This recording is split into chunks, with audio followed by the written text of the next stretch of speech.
Hello, everybody, especially the body. Greeting to you from the land down under and the nation's capital. Hello to the one person watching.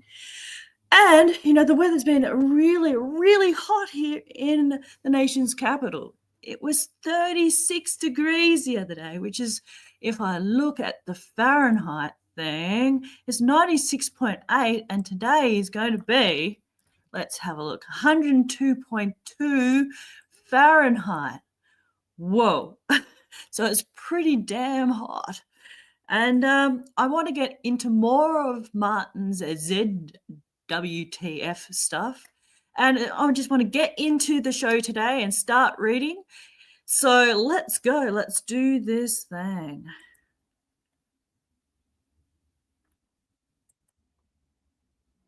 Okay, I might make it a bit bigger because you guys can read that? Okay, might make it a bit bigger. Okay, Romans part 82. We're like more than halfway through this. And if anybody wants to come and help me read, I'll grab that invite link, copy it, and put it in the comments. It's very quiet today. That's okay. All right, let's put that StreamYard link up and let me know who is that one person watching. I do wonder. Okay, so let's continue on. Romans part 82, chapter 9, verse 9 to 14. The God of Jacob and Esau. How's that coming up? Yeah, all good. All good, good. All right. The God of Jacob and Esau. For the word of the promise is this: at this season I shall come, and there will be for Sarah a son. Yet not only so, but Rebekah also is having her bed of one, Isaac, our father. For not as yet being born, not putting into practice anything good or bad, that the purpose of God may be remaining as a choice, not of out of acts, but of him who is calling. It was declared to her that the greater shall be slaving for the inferior. According as it is written, Jacob I love, yet Esau I hate. What then shall we be declaring? Not that there is injustice with God? May it not be coming to that. God promised Abraham that a nation would come from him that would one day bless all the inhabitants of planet Earth. Abraham waited years and years for this to happen until his hormones turned to mush and the uterus of his wife Sarah had passed away. Departed, flatlined, kicked the can, met its makeup, passed on, paid the piper, succumbed, took a permanent vacation, checked into the horizontal Hilton, and other euphemisms for death. None of this bothered God, who made the impressive prediction that at this season I shall come and there will be for Sarah a son. He was talking about Isaac, the son of promise, born to Abraham and Sarah in their decrepitude. How did God know that this would happen? How did he predict the season? How did he energize these sexually flatlined people to produce a seed in the most natural, exciting manner possible? One question at a time, please. God knew it would happen because he designed it to happen before the beginning of time, Isaiah 46:10. And so it had to happen, and it did. No surprise there. Such a thing can't even be called a prediction, really. The game is rigged. It's more like a telling. It's like reading words on a page that have long been printed upon that page. The page is yellow and brittle with age, but comes alive with the reading because it all sounds new, because it is new to the people hearing the story for the first time. God could tell the season for the very same reason. He consulted his own script. God purposely arranged for the lateness of the sexual season for Sarah and Abraham so that he would ultimately get the glory for producing Isaac and not Abraham's and Sarah's sexual organs. God energized these sexually flatlined people through a large dose of spirit. You have heard of the Spirit of God, no doubt. The Spirit of God is a mobile, versatile power historically famous for accomplishing large, difficult projects such as let there be light, and there was light. I shall come. How did the word coming come to be associated with sexual orgasm? I don't know, but I would not put it past God to be winking here when he says, I shall come, and there will be for Sarah a son. He knows what he's doing linguistically, classic linguistics, and in the slang dictionary of modern times. He places the right word for the right time into the right context, and gives me, Martin Zender, the temerity to comment upon it in the year of our Lord 2016. Abraham was the hands-on, so to speak, administrator of the magic sperm cell, but God cleverly, I believe, portrays himself as the absolute doer of the son-producing deed. Jacob and Esau. Okay, that's enough about Sarah and Abraham. God is just giving a little detail there about how Isaac came to be the son of promise. It's not as though anyone asked, but God throws it in for general information purposes with a whiff of trying to impress people. It works, but he's not one to overkill it. It reminds me of when he says in Genesis, and he also made the stars. Genesis 1:16. If I had made the stars, I would have written a lengthy series about it in 40 of 50 volumes, as in how I created the stars. That's, okay. Volume 37 by Martin Zender. I would have used the word created rather than made, you see, much flashier. My photo would be on the cover, of course. God simply announces is overhandedly. Then I got dressed. Then I ate breakfast. Then I let the dog out. Then I made the stars. One sentence, and a short one at that.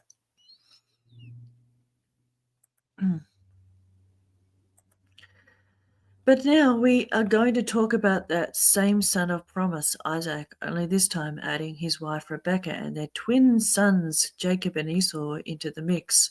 Why is Paul writing about these people at this juncture in Romans?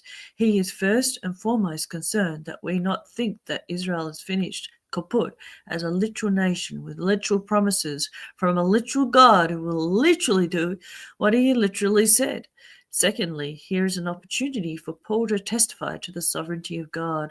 Not only is God not done with Israel, but he will make happen what he determined long ago to happen, because he himself controls the players on the stage. Every actor and actress in this great drama that we call life performs precisely as God has pre-decided for them to perform, and in perfect accordance with what he has already indelibly etched upon the script. God has no whiteout on his desk, and neither does his keyboard contain a Control-Z combination to undo something that he has determined beforehand to occur. For 8 chapters, Paul has detailed our wild blessings that are founded upon the work on the cross of our Saviour, Jesus Christ. Excuse me.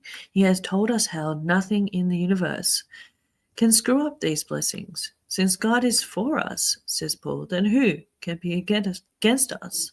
No one, but just who is this one who is for us? What sort of power does he possess? To not only preserve our calling and keep us on the right track, but to prevent bad guys and girls from illegally infiltrating our lives and hijacking our blessings. Here is how. At every moment, God is in complete charge and total control of both good people and bad. He is not only in control of them, he ultimately animates them. In case I still haven't said it, clearly enough, God is the driving force behind both good and bad people. Some people don't like this truth. Fortunately, it doesn't matter how many people like or dislike it. Truth never takes a poll to ascertain its popularity. I recommend going with the truth, not against it. Either it hits you now or it hits you later. The goodness of bad. Does this truth make God both a good and bad deity? No, God is pure good and nothing but good. The bad coming from God is ultimately good, just not immediately so. Such badness would fall under the category of tough love in that it educates us. It tempers and trains us. It makes us appreciate good. In Isaiah 45:7, God credits himself with the creation of both good, evil, and good. It's the contrast principle, of course. There is no appreciation of good without evil. Unless you understand the contrast principle, life will seem incurably chaotic. Is there a sense in which bad can be good? Of course. In God's universe, bad things are good when looked at from an absolute perspective. They're good when looked at from the vantage point of the outcome, which is always good.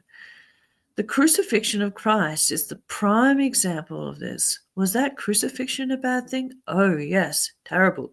But was the bad thing a good thing? Oh, hugely good. Apply that principle now to every other bad thing.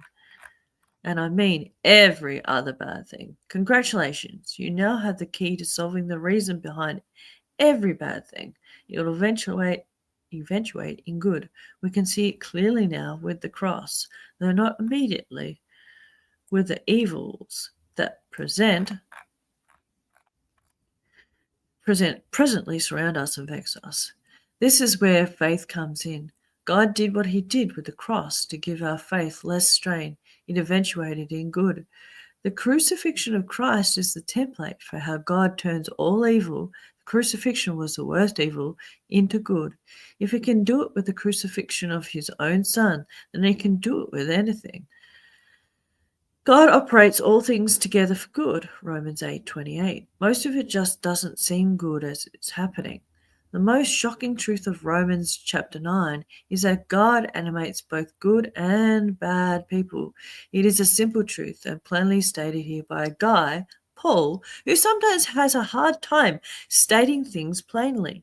But never mind how simple or how clearly stated the truth of God's control is. Hardly anyone believes it.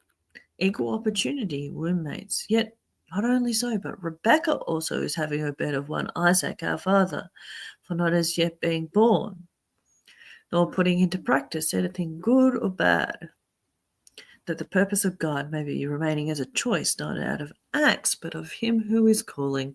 It was declared to her that the greater shall be slaving for the inferior, according as it is written, Jacob I love, yet Esau I hate. Romans chapter 9, verse 10 to 13. As written, this passage is a piece of cake. It is at the same time extremely difficult for many people to believe. This is because most people are self-righteous, self-glorifying, God-defying, swaggering, hypocritical egotists. I think I covered everything. And this is just the Christians. Most people believe that God takes good and precious care of little children, especially little girls in cute dresses and pigtails. But when the little children reach the epic age of accountability, which no one has yet defined because it does not exist, he abandons the little children with a hearty good luck, formerly precious morons. The morons we are all morons if we are to believe Paul's famous statement. There are none righteous in Romans chapter 3 verse 10. Must then either perform admirably for God, going to church certainly helps, or bitterly disappoint his austere bearded self by misbehaving. Those who perform admirably get a prize. They go to heaven where the thermostat is set at a constant 74 degrees Fahrenheit. Those who misbehave, on the other hand, get sent to an eternity of fiery torment, where all the thermostats have melted. Does hell hurt? Only for eternity, but God has no choice but to send bad people to the bad place, or so we are told. Poor God, he helplessly watches beings of his own hand struggle to believe in him down here, where 40,000 people die every day, gagging and sputtering, some in their own blood, and gas prices sometimes rise to over $5 a gallon. Paul obliterates this insane conception of God here in Romans chapter 9, and he uses Jacob and Esau to do it. The fact that life sucks does not matter to Paul's revelation. That Jacob was a trickster and Esau a goof did not matter. That gasoline had yet to be invented did not matter. That Satan was flying all over the place. He's a chief, of the jurisdiction of the air, Ephesians 2:2, as he is now, did not matter. That no one is righteous, no, not one, did not matter, except to ensure an understanding that Jacob's righteousness was God-breathed, and so is ours. The two sons of Isaac and Rebekah become useful instruments in Paul's hand. They were twins with equal everything, to teach the truth of God's management technique over all humanity. God decided exactly what would happen when and which people would do what, when, and for how long they would do it, long before anything had happened or anyone had done anything. I told you it was simple. Hey, Mac, how you going? Thanks for joining. I'm enjoying reading Martin Zender's Roman series. Good to see you. Okay.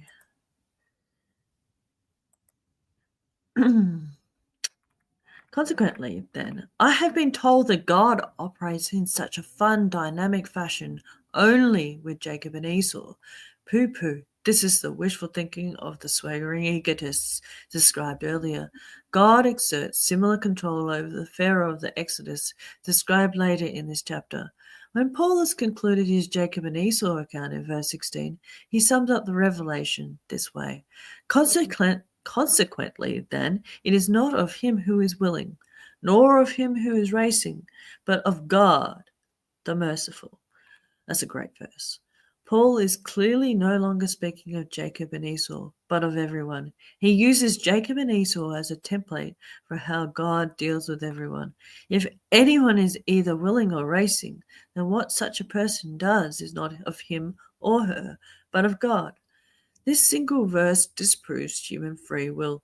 A will that is supposedly free must be free of all influence, both good and evil. But since God created both good and evil, Isaiah 45:7, and nothing happens besides good and evil things, and God's influence permeates our existence every moment of every day. Thus, free will is an illusion. Just because people feel free does not mean that they are so. After discussing Pharaoh in verse 17, Paul concludes in verse 18, consequently then to whom he will, he is merciful, yet whom he will, he is hardening. Again, when Paul says to whom he will, he is no longer describing the experience of Pharaoh, but of everyone. Jacob, Esau, and Pharaoh are merely famous examples of how God manages every single human being alive on the planet. Back now to Jacob and Esau. Whose choice is it, anyway? For, not as yet being born, nor putting into practice anything good or bad, that the purpose of God may be remaining as a choice, not out of acts, but of him who is calling. It was declared to her that the greater shall be slaving for the inferior. And you can find that in Romans chapter 9, verse 11 to 12. Christians talk a lot about free choice. Funny that God decided to use the word choice in this passage when speaking of his purpose. I believe that he did this because he knew what a hot button the word choice would become. And he makes sure to state whose choice rules. He says here, in essence, yes, it certainly is of choice, but it's mine and not yours. Concerning Jacob and Esau, God's choice of one over the other, Jacob's advantage is temporary, not eternal, is not of acts, but of him who is calling. What was it? Notice the capital letters there from before time began. God chose Jacob over Esau. It is not as though God looked into his magic telescope far into the future to see how those boys would behave, then returned to his time in order to choose the one that the magic telescope showed being a good boy. God preempts such an idiotic time game argument by saying that his choice of Jacob and Esau occurred before either one had been born, and therefore before either one could have done anything good or bad. You would think that this would end all human free will arguments, but no such luck. Humans stick to free will like super duper Velcro. To pull them away from free will creates an irritating ripping noise if you can get them away from it at all. The two separate pieces, humans and free will, just don't want to let go. It hooks and loops, hooks and loops. Free willers really have to dust themselves off after reading this passage and try to go on. Humans stick to free will like super duper Velcro. To pull them away creates an irritating ripping noise. This is when they attempt the yeah, but it's only Jacob and Esau trick, at which time I pull out verse 17 explained above. But alas, Christians are not impressed with any verses from this epic chapter. The love and hate of God and humans. According as it is written, Jacob I love, yet Esau I hate. Romans chapter 9, verse 13. Does God really hate people? Of course he does. I assume that we can all read the above passage. There it is in black and white. We all read English here, correct? Very good. God hated Esau.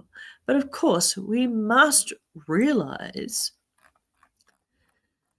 that God hates Esau only in relation to his love of Isaac. This is a relative, not an absolute hate. It's comparative. We can't forget the verse that says God is love, 1 John 4:8. Love is what God is and does.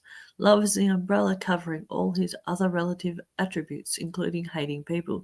This is not a contradiction. Don't you sometimes strongly dislike people whom you love?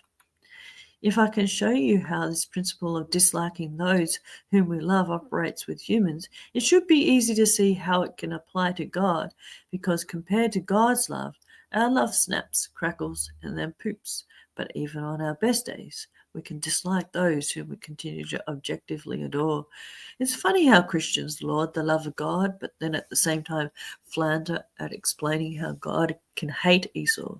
The opposite of love is hate. Could God send those whom he loves to hell? Therefore he must hate the hellbound. Since hell is forever, according to the Looney Tunes, then God hates those in hell forever, right? Christians miss the comparative aspects of God's hate because they think that hell is eternal.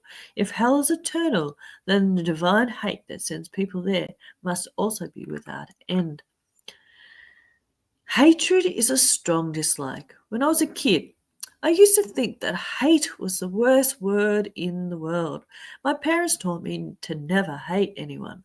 Whenever I said that I did hate someone, my parents made me say, just say that you strongly dislike that person. I did not yet own a Webster's dictionary and therefore could not whip it out to show my parents that the definition of hate is to strongly dislike. For the purpose of this brief study, let's ease our troubles by using the definition of hate rather than the word itself. There are too many prejudices against the word itself.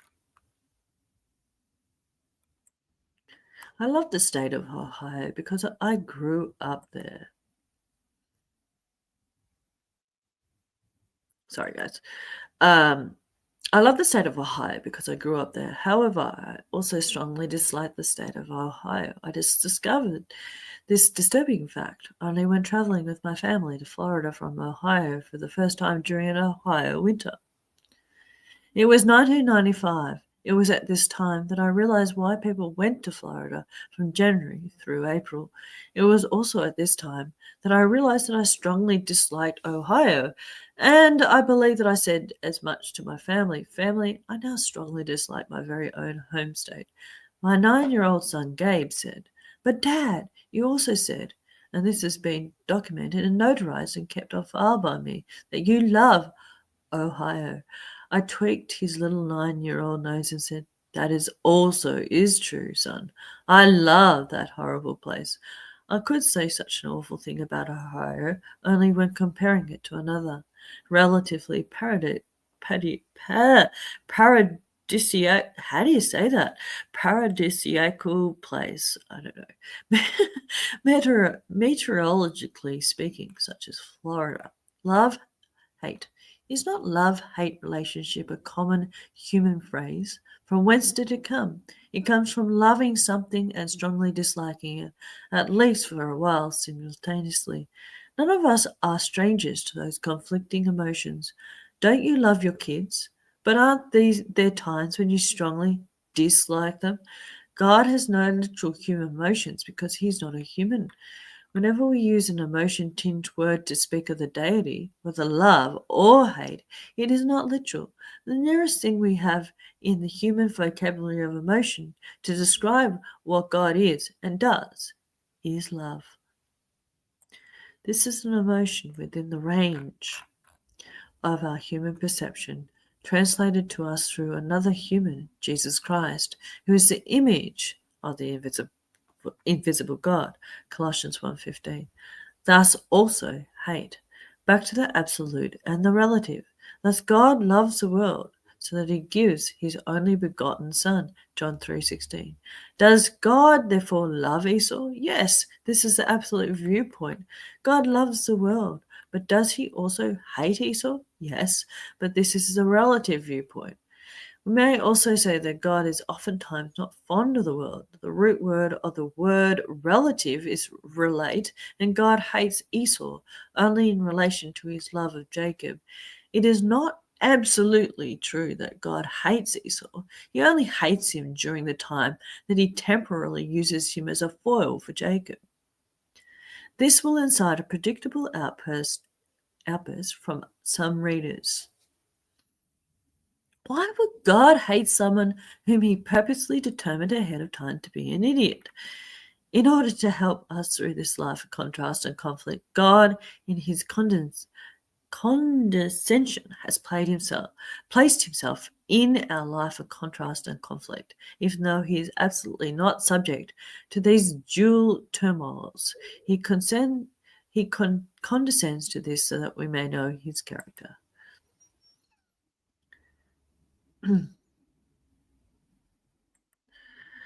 We must learn to like what God likes and to strongly dislike what he strongly dislikes. This is only possible if he tells us these things. All this occurs within the realm of time, the eons.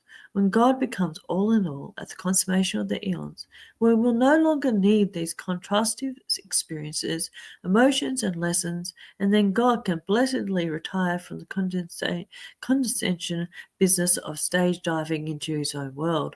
We will all have learned the lessons of contrast through the example of God himself. It is so merciful, God, to condescend to us to such an extreme degree, to appear as a member of his own creation. Holy smokes, how humble of him! You have no idea what a lowering it is for him, but only thus do we come to know him.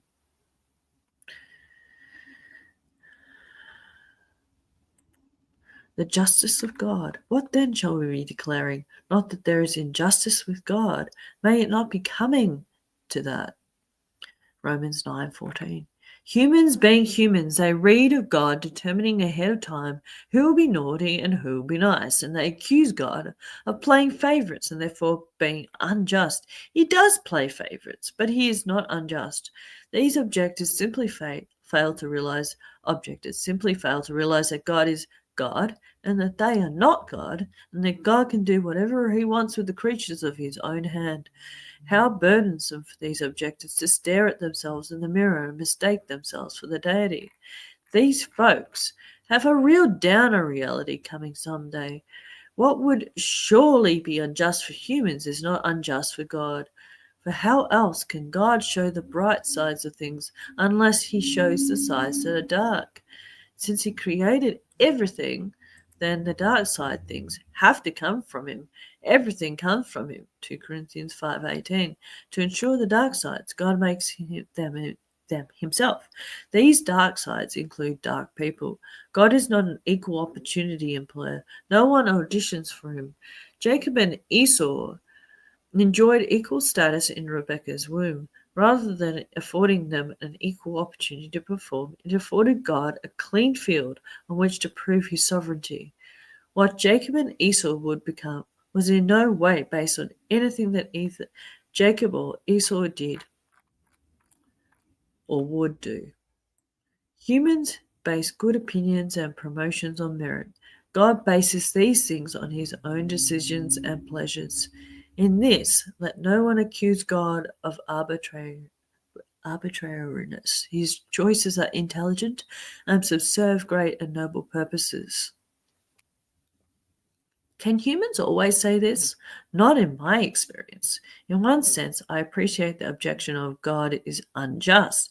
At least the objector has understood the underlying point that God makes people who and what they are and is responsible for all human behavior. Only one grasping this important point can raise the objection in the first place. Christians never raise the objection because they never grasp the point. The Christians are responsible for their own actions according to them, and they will insist upon that until death do them part. Apart from divine illumination, it remains impossible for anyone to consider life's inequalities and blame it on God. Wise people credit God with it. As such, people never consider God responsible for any of it. God has left such people alone in a dank, cheap hotel room with their sovereign, untouchable wills, so that any accomplishments or screw-ups are, according to them, theirs and theirs alone. What a dread deception! The deity of such individuals merely stands in the wings, crossing his arms or tapping his fingers, while waiting to see what epic or tragic decisions his children will make. He then responds accordingly. Such a deity deserves a lowercase d, and that all he gets from me. It is my opinion that the Christians of the above text are, in fact, the unjust ones, robbing from God his divine due. Their day will come. It will be a tough day for them. We have our tough days now. Not all days are sweet to these imbibing of the truth of God's sovereignty. Far better, I believe, to acknowledge the deity now in the day of grace than to feel it like a sack of flour dropping upon their head later. God has chosen us for this. For us, God has graciously granted us red carpet access into his secret councils through his inspired penman Paul, a man famous for saying, "In the grace of God, I am what I am." 1 Corinthians 15:10. Are there any finer words with which to conclude? MZ. And we will leave it there for now today. If anybody wants to come in and talk to me for a little bit, the StreamYard link is there. I will be here for a little while. So love, grace, and peace, and thanks for tuning in. Ciao for now.